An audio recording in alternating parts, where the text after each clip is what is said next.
একটি ভিডিও নিয়ে আবার চলে এলাম তোমাদের সামনে। জানো তো, আমার তোমাদের সামনে ভিডিও দিতে আমার ভীষণ ভীষণ ভালো লাগে। আচ্ছা, তোমরা তো বলবে আমাকে যে আমার ভিডিও দেখতে কি তোমাদের ভালো লাগে? জানো, আজকে আমি তোমাদের সামনে একটি ভিডিও দিলাম। হ্যাঁ, তোমরা তো জানো, তোমার থাম্বনেল দেখে তোমরা বুঝতেই পারছো যে আমি কি ভিডিও দিতে চলেছি। হ্যাঁ, আমরা দীঘায় ঘুরতে গেছিলাম। সেই দীঘায় ঘুরতে যাওয়ার ভিডিওটা আমি আজকে তোমার সাথে শেয়ার করলাম। জানো তো ফ্রেন্ডস, অনেকদিন আগে থেকে ভেবেছিলাম এই ভিডিওটা তোমাদের সঙ্গে আমি শেয়ার করবো। কিন্তু জানো তো, সময় অভাবে আমি ঠিকঠাক ভিডিওটা এডিট করে কমপ্লিট করতে পারতে হবে, কিন্তু বানাতে পারছিলাম না। কিন্তু না, এখন ভাবছি না, এখন তো আমার কমপ্লিট করতেই হবে। কারণ সামনে আমি রাজস্থান যাচ্ছি। রাজস্থান যাওয়ার আগে আমার মোবাইল সব ভিডিও একদম এডিট করে নিতে হবে। কেন বলো তো, রাজস্থানে যাবো, প্রতিদিনের ভিডিওটা আমার তো আবার তোমার সামনে দিতে হবে, তাই না? কারণ রাজস্থান একটা আনকমন জায়গা। ওইখানে ওই জায়গাটা পুরা মানে একটা অন্যরকম। এই ভিডিওটা আমি নয়, এই ভিডিও আমি দিতেই হবে। যার ফলে আমি আমার মোবাইলে যে ভিডিওগুলো করা ছিল সব আমি আগে আগে তোমাদের সঙ্গে দিয়ে আমি নিজেকে ফ্রি হতে চলেছি। আর তো ফ্রেন্ডস, আমরা তো দীঘায় চলে আসলাম। ঘিরা মানে হোটেলে দেখো কি সুন্দর মাছ। এই মাছগুলো দেখতে কি ভালো লাগে না বলো? আমার তো ভীষণ ভালো লাগে। এখানটা চলে আসলাম আমাদের রুমে। দেখো আমাদের রুমটা কত সুন্দর, আমার তো খুব ভালো লাগে ফ্রেন্ডস। জানো তো ফ্রেন্ডস, আসলে দীঘায় এসে মানে কি মজা। কিন্তু আমাদের এই দীঘাটা এসে না, মানে এসে আমরা খুব মজা করেছি। হাজার আমাদের এখানে বৃষ্টি হোক না কেন, প্রচণ্ড পরিমাণে বৃষ্টি। আমরা যে দীঘায় এসেছি, মানে আমরা বৃষ্টি নিয়ে এসেছি, জানো ঠিক আছে? আমরা বিকালবেলা বাড়ি থেকে বেরিয়েছি, বৃষ্টি নিয়ে বেরিয়েছি। মানে আমরা মনে হয় এখান থেকে দীঘায় আমরা এই 3 দিন কি 4 দিন ছিলাম। আমরাও এখান থেকে বেরিয়ে গেছি, বৃষ্টি কমে গেছে, জানো তো বেশ। মানে আমরা বৃষ্টি নিয়ে বেরিয়েছি, কিন্তু তাই কি হয়েছে, বৃষ্টি হয়েছে, তাই কি হয়েছে, বৃষ্টির মধ্যে সারাক্ষণ মানে আমরা কিন্তু ঘোরা বন্ধ করিনি। আমি, আমার হাজবেন্ড, আমার ছেলে কিন্তু ঘুরতে বেরিয়ে গেছি, জানো তো। এই যে আমরা এই হোটেল থেকে আমরা বেরিয়ে গেছিলাম ঘুরতে, একদম এই রাতের বেলায় বৃষ্টির মধ্যেও। আমার হাজবেন্ড একটা বড় ছাতা কিনেছে, অনেক বড় ছাতা, সেই 3 জনের ছাতা যেগুলো বলে, এই 3 জনের ছাতা কিনেছে। এটা ছাতা কিনে নিয়ে আমরাও সেই অটোটো ভাড়া করে আমরা চলে এসেছি নিউ দীঘায়। কারণ নিউ দীঘা থেকে আমাদের হোটেলটা একটু মানে দূরে ছিল, 5 মিনিট, কিন্তু আমরা তো হেঁটে আসতে পারি না, যদি আমরা টোটো ভাড়া করেছিলাম। ভাড়া করে তারপরে আমরা এসে দেখো আমরা আমাদের এখানটা দেখো কত সুন্দর লাগে না? আমার তো খুব ভালো লাগে। কিন্তু এখানেও এসে বৃষ্টি, জানো তো বেশ। আমার হাজবেন্ড বলছে কি আমরা কালকে সকালে যাবো।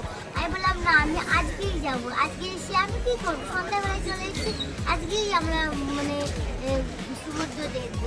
এই সমুদ্র দেখবো বলে যাচ্ছি, দেখো কিন্তু ভেতরে যাচ্ছি, কিন্তু যেতে যেতে এরকম বৃষ্টি শুরু। কি বৃষ্টি, আমার কাছে যেতে পারলাম না ঠিকঠাক। কাছ থেকে দোকানে দাঁড়িয়েছিলাম, অনেকক্ষণ একটা দোকানে দাঁড়িয়েছিলাম। তারপরে বৃষ্টি কমেছে, তারপরে আবার গেছি। দেখো দোকানে কত সুন্দর সব জিনিস পাওয়া যায় এই দোকান থেকে, জানো তো। আমার তো তোমাদের কেমন জানাবে। আর আমার যদি কোনো ভুল ত্রুটি হয় তোমরা কিন্তু মাধ্যমে করবে। কেন বলো তো ফ্রেন্ডস, আমি তো এতটা মানে জানি না সব কিছু। তারপরে দেখো আমি অনেকটা শিখে গেছি, বলো ফ্রেন্ডস। আমি ঠিকঠাক ভিডিও করতে পারছি। আগে জানো তো আমার ছেলেকে বলতাম, বাবা ভিডিও করে দে, বাবা রং ভিডিও করে দে। এখন কিন্তু আমি আমার ছেলেকে আমার ছেলে বলে মা ভিডিও করে দেবো, জানো তো। ওর মানে গেম, হালকা হালকা গেম খেলবে।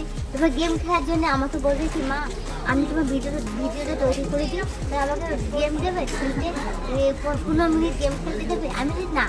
এখন আমি বলি কি না, প্রথম যখন আমি পারতাম না, হ্যাঁ দেবো, 15 মিনিট তোর গেম খেলতে দেবো, তুই আমাকে একটা ভিডিও এডিট করে দে। এখন আমি বলি না না না, তোমাকে মোবাইল দেওয়া যাবে না বাবা, আমি নিজে এডিট করে নেবো। এখন আমি শিখে গেছি, অনেকটাই শিখেছি, বলো তোমরা দেখে বলবে যে আমি শিখেছি কি শিখিনি, ভিডিওটা কি ঠিকঠাক তৈরি করতে পেরেছি কি পারিনি, তোমরাই বলবে আমাকে, ঠিক আছে? কমেন্ট করে বলবে। দেখো সবাই তো সব কিছু জানে না, সবাই সব কিছু পারে না, সব কিছু সবার মানে শেখার কোনো বয়স থাকে না, বলো। মানে 80 বছর হলেও তার একটা শেখার বয়স থাকে, তো বাচ্চার কাছ থেকে অনেকেই শেখা যায়। শেখাটা কোনো বয়স ফ্যাক্টর না, তাই না? সেরকম মানে এইসব ব্যাপার তো মোবাইলের ব্যাপার, মানে এটা শিক্ষার ব্যাপার, এটা তো এটা কখনো লজ্জা নেই। আমি অনেকে জানে না, অনেকে জানে। আমি যেরকম শিখেছি এখন এখন আমি মোটামুটি পারছি। দেখো আমি সব দোকানে কিন্তু ভিডিও করে করে দেখাচ্ছি, মানে সব দোকানে ভিডিও করে কিন্তু ভালো লাগে বলো তো। আমার তো ভালো লাগে, এখানে এসে অনেক দিন পর কিনেছিলাম, ঠিক আছে। মানে আমি তো তোমাদের সামনে নিয়ে যখন এখান থেকে এক্সট্রা আমি খুবই শেয়ার করেছিলাম বলো তো। আমি না জামাটা খেয়েছি অনেকদিন, অনেকদিন পর তো আমি ভিডিওটা মানে আপলোড করছি, এজন্য আমি কী কী কিনেছি আমি নিজেই ভুলে গেছি জানো তো। তোমরা কিন্তু মার্কেটও করিনি, কারণ আমি নিজেই ভুলে গেছি কী কী কিনেছি। যাই হোক, আমরা কিন্তু এখান থেকে আবার বেরিয়ে যাচ্ছি জানো তো। বেরিয়ে গিয়ে আবার সে হোটেলে যাবো, হোটেলে গিয়ে খাওয়া দাওয়া করবো। দেখো এখান থেকে এসে যে অটো স্ট্যান্ডে যাচ্ছি, এই যে অটো স্ট্যান্ডে চলে আসলাম। হ্যাঁ ফ্রেন্ডস, অনেকগুলো চুড়ি কিনেছি, মালা কিনেছি, মোবাইল রাখার কিনেছি, তারপরে মুখ ম্যাসেজ করা, মুখ ম্যাসেজ করে যে সেগুলো কিনেছি, ব্যাগ কিনেছি, তারপর আমার জায়ের মেয়ের জন্য 2-3টে গিফট কিনেছিলাম। মোটামুটি কিনেছিলাম, অনেক কিছু কিনেছিলাম জানো তো। আগে যখন বুঝতাম না, আগে বেশি বেশি করে কিনতাম, তারপরে দেখতাম যে বাড়িতে ফেলানোই থাকতো, মানে ঘর ভরা জিনিস করতো। এই জন্য একটু জিনিস কিনিনি, কিন্তু যা কিনেছি আমরা একটা টোটো উঠে যাবো। এখন দেখো এখানেও এই যে আমরা টোটো চলে যাচ্ছি, দেখো এই বিল্ডিংটা বড় না বলো। হ্যাঁ, আমরা এই টোটো উঠলাম, উঠে এবার চলে যাচ্ছি আমাদের হোটেলে। দেখো যে আমার হোটেলে আমরা কিন্তু রাস্তায় আসতে চাই, এই রাস্তা থেকে আমাদের হোটেলে এই গলি দিয়ে যেতে হবে আমাদের হোটেলে। মাটির খানা, মাটির খানা খুব ভালো জায়গা, হোটেলটা খুব সুন্দর, একদম পরিচ্ছন্নতা পরিচ্ছন্নতা খুব সুন্দর হোটেলটা। তোমরা যদি কখনো মনে করো এই হোটেলে উঠতে পারো, খুব সুন্দর পরিবেশটা খুব সুন্দর। আমার তো খুব ভালো লেগেছে সেই জানো তো। আমার মানে হাজবেন্ডের বন্ধু ওই সামনে যে থানা আছে না, ওই থানায় মানে জব করে, সার্ভিস করে, ওইখানে ওকে ফোন করেছিল, ওই হোটেলটা ঠিক করে রেখে দিয়েছিল আগের থেকে। আমরা আগের থেকে আমার হাজবেন্ডের বন্ধু ঠিক করে রেখেছিল, যেহেতু ও দীঘায় পোস্টিং, ও পুলিশে চাকরি করে, দীঘায় পোস্টিং আছে, তো ওকে বলেছিল বলে ও আগের থেকে ঠিকঠাক করে রেখেছে। এবার জানো তো ফ্রেন্ডস, মানে আমার যে হোটেলে আছি, এই হোটেলের ভাড়া হলো নাকি বললো 2000 টাকা, কিন্তু যেহেতু ও পুলিশে চাকরি করে পাশেই থানা, ও ঠিক করেছে, সেটা আমাদের অনেকটা কম যেহেতু ও ঠিক করে দিয়েছে। মানে যাই হোক, দেখো হোটেল, আমার হোটেলের নাম সাগর বিলাস, এই হোটেলটার নাম ভালো হোটেল। নামটা তোমরা যদি মনে করো এই হোটেলে আসতে পারো, কোনো প্রবলেম হবে না। এই যে হোটেলটা কত সুন্দর, পুরো একদম পাঁচখানা। এই যে আমার রুমে চলে আসা, খুব ভালো লাগে না ফ্রেন্ডস। ঘুরে ঘুরে আমার রুমটা তোমার দেখাচ্ছি।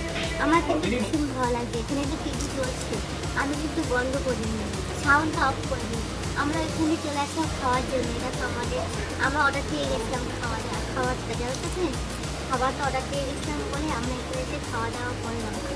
বাইরে খাওয়াটা ঠিক মানে ভালো হবে কিনা, মানে আমাদের সবসময় ভালো লাগে খাওয়ার ব্যাপারটা। তো আমরা যেখানে ঘুরি আমরা এসে হোটেলে খাওয়া দাওয়া করছি, হোটেলের খাওয়াটা আমি সেফটি মনে করি। আমরা অর্ডার দিয়ে যাচ্ছি, ওরা ওদের মধ্যে রান্না করে যাতে খেতে সকাল হয়ে গেলে তো